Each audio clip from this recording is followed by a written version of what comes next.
And thanks for staying with us here on Morning Live. And we continue to digest some of the announcements from yesterday's budget speech. And as we said earlier, it might be that quite a few of us were actually relieved. And Finance Minister Tito Mboweni said yesterday that, and I quote, "We agree that tax increases must be kept to a minimum as we stabilise," unquote. However, the added money in pocket may be eroded because of the increase in the fuel levy by 27 cents and, of course, a plethora of other increases in sin taxes. So what should ordinary South Africans be doing after hearing the budget speech yesterday? Let's discuss this now with the economist Andrew Duvenage, who is also Managing Director at NFB Wealth Management. Thanks so much for your time. Welcome to Morning Live, Andrew. Good morning. Thanks for having me. So first off, how would you advise ordinary South Africans to actually look at yesterday's budget? Yes, I think the budget was as good as could have been expected. We were very pleased that the minister held the line that tax increases were not the solution to the problems that we face. I think that was positive. And clearly there's been a little bit of respite with tax brackets and unexpectedly a decrease in the corporate tax rate. So that's obviously positive. Clearly, as you said, there were increases in things like sin taxes, fuel levies, unfortunately, and then outside of the budget, but we heard last week, the increase in the Eskom tariff, those are obviously negative. So I think, consumers really need to try and tighten their buckles as far as they can and display financial discipline. So that was obviously, positive. Also, what was positive was that the minister focused on trying to rein in expenditure, and that was needed. But for us, the bigger challenge is for this all to make sense and for the projections that the minister was putting forward to manifest over time. The key for the South African economy is growth.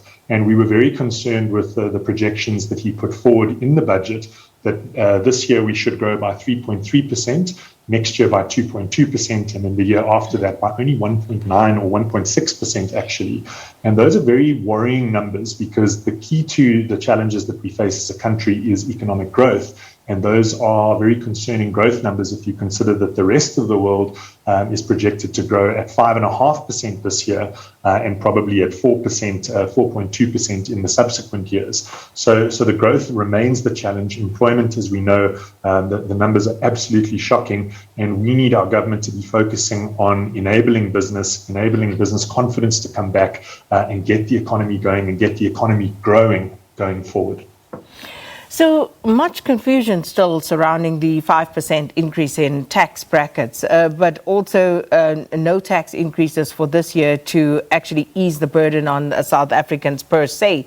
And what does that mean in essence? Because, people are wondering if you look at some saying that you already have inflation outstripping even that provision within the tax bracket. So what does this actually mean? So every year they take the tax brackets that apply to us as taxpayers and they move them by a certain percentage. If that move is less than inflation, is then in theory we are actually paying more because in theory people who are employed should receive inflationary wage increases and therefore you end up paying more tax if those brackets don't move in line with inflation. The minister moved them by 5% yesterday, and official inflation is only at around 3.5%. We can have a debate as to whether the inflation that you and I feel when we do our groceries and pay for fuel and electricity, whether it really is 3.5% the inflation rate or not.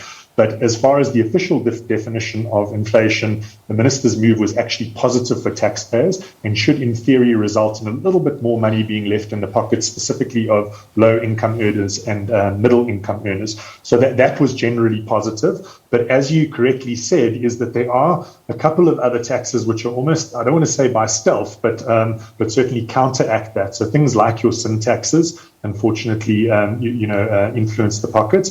Things like electricity increases, as I said, influence the pocket. And then you've got your fuel levies, which once again is something that we feel, whether you have your own vehicle, whether you're using public transport or taxis, those type of things creep in, and then they creep into inflation, such as food inflation. So there were some positives, and I think give credit where credit was due. but there are some negatives to counteract that. But broadly speaking, you can say the tax rates are positive for consumers in that those brackets will move more than inflation officially. And of course, for this picture to turn rosy, Andrew, we need to deal with the economic performance of the country, which is currently 100%. rather dismal. And the fact that the main budget revenue is projected to be at 1.35 trillion rand, or 25.3% as a share of gross domestic product in 2021-22. Now, how is this even possible, and to grow this economy at a greater rate at these levels? And added to this, the fact that the Finance Minister said that GDP growth, debt to GDP ratio, and our growth levels expected to rise to, or rather expenditure, to 1.52 trillion in the outer year, that's 2023-2024, of the medium-term expenditure framework. What are we going to do here? So you're spot on. The key to this is not in tax. It's not in simply managing expenditure. It's in economic growth, and that's been the Achilles heel of this country for a decade. Is we simply have not seen increases in growth that are sufficient to increase the tax base and are sufficient to increase revenue to allow government then to start really getting stuck into issues in our economy, inequality, poverty, unemployment.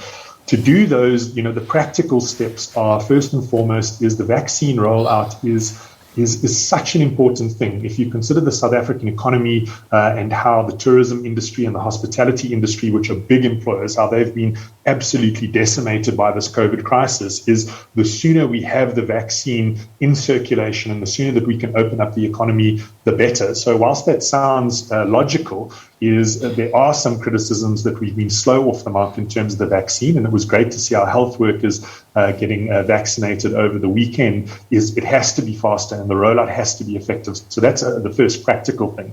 The second thing is around supply of electricity. It's a major impediment to businesses and business confidence, and they have to focus on trying to roll out independent power producers and almost spin off those Eskom units so that companies can either produce their own power or have confidence in the power supply so that they can invest. The third thing is around bureaucracy and around deregulation. The ease of doing business in South Africa is not what it should be, and has been declining by international standards for a number of years now. And if you look at something like the issuing of additional spectrum, whilst it's been on the radar for some period of time, we still haven't got that over the line.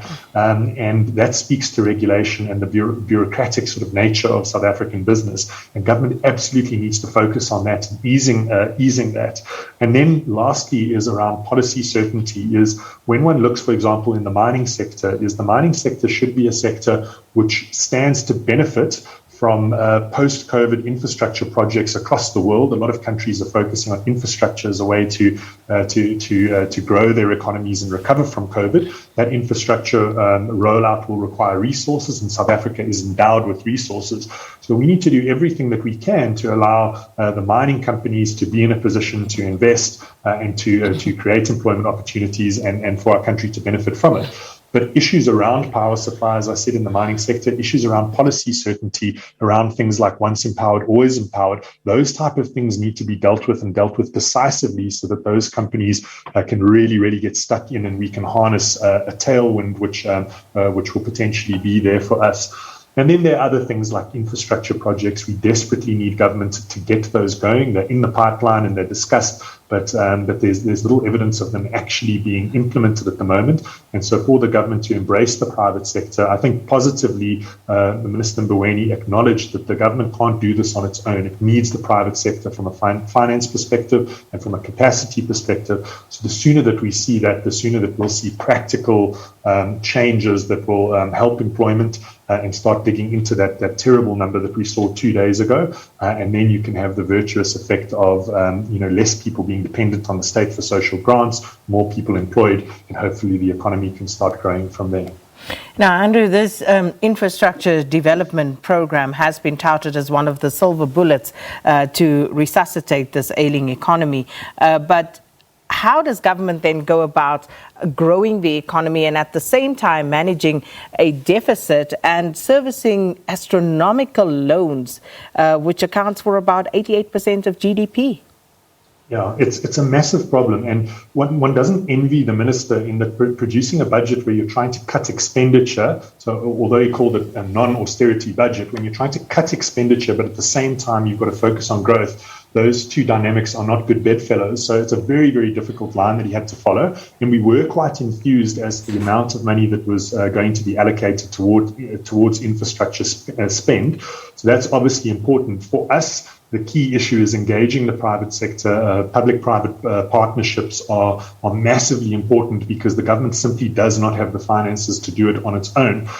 The sooner that happens, the better. And that, once again, could be one of the criticisms is they've touted these infrastructure development projects, but we've yet to see those go ahead. And that speaks to a lot about regulation and around government's mindset as to its role. But as I said, the silver lining here is that there was acknowledgement yesterday that government can't go this alone. It needs to engage the private sector. The sooner that happens, the better, because there's a dearth of projects at the moment. And the sooner that we can get going, those are high impact type of projects and create employment. So whether it's a silver bullet or not, I'm not entirely sure, but it definitely is part of the solution. And as part of that solution, the private sector has to play a role in getting those things off the ground. Andrew, South Africans who are lucky enough to still have a job and income this year, what should they be doing, and how frugal should one be with their money at this stage? Well, I think in the face of economic crisis, is being frugal is probably a good idea. We've got the advantage at the moment of relatively low interest rates, and we saw significant interest rates through last year. And ideally, consumers and individuals should be using that as a period of time to deal with their debt, as opposed to taking on more debt. So being frugal is obviously very important.